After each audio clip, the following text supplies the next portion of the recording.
প্রিয় দর্শক, আসসালামু আলাইকুম।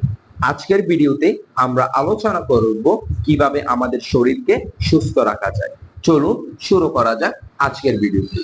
সঠিক খাদ্যাভ্যাস, সুষম খাদ্য খাওয়া, যেমন শাকসবজি, ফল, পূর্ণ শস্য, প্রোটিন এবং পর্যাপ্ত পরিমাণে জল পান করা, চর্বি, চিনি এবং প্রক্রিয়াজাত খাদ্য এড়িয়ে চলা, নিয়মিত ব্যায়াম, প্রতিদিন অন্তত 30 মিনিট শারীরিক ব্যায়াম করা, যেমন হাঁটা, সাইকেলিং বা যে কোনো শারীরিক কার্যকলাপ করা, পর্যাপ্ত বিশ্রাম, প্রতিদিন 7 থেকে 8 ঘন্টা ঘুমানো প্রয়োজন।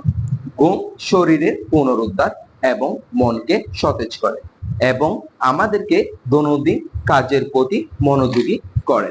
মানসিক স্বাস্থ্য, স্ট্রেস ম্যানেজমেন্টের জন্য মেডিটেশন, যোগ ব্যায়াম, মনোবিদের সঙ্গে কথা বলা, কারণ আমাদের মানসিক স্ট্রেস যদি নরমাল থাকে তাহলে আমাদের দৈনন্দিন জীবনের কাজের প্রতি মন বসে। স্বাস্থ্য পরীক্ষা, নিয়মিত স্বাস্থ্য পরীক্ষা করা, যাতে স্বাস্থ্য সমস্যা আগে থেকে শনাক্ত করে চিকিৎসা করা। সঠিক জীবনযাত্রা, ধূমপান ও অ্যালকোহল থেকে বিরত থাকা এবং সুরক্ষা ব্যবস্থাগুলো মেনে চলা। এই নিয়মগুলো মেনে চললে শরীরকে সুস্থ ও সবল রাখা সম্ভব।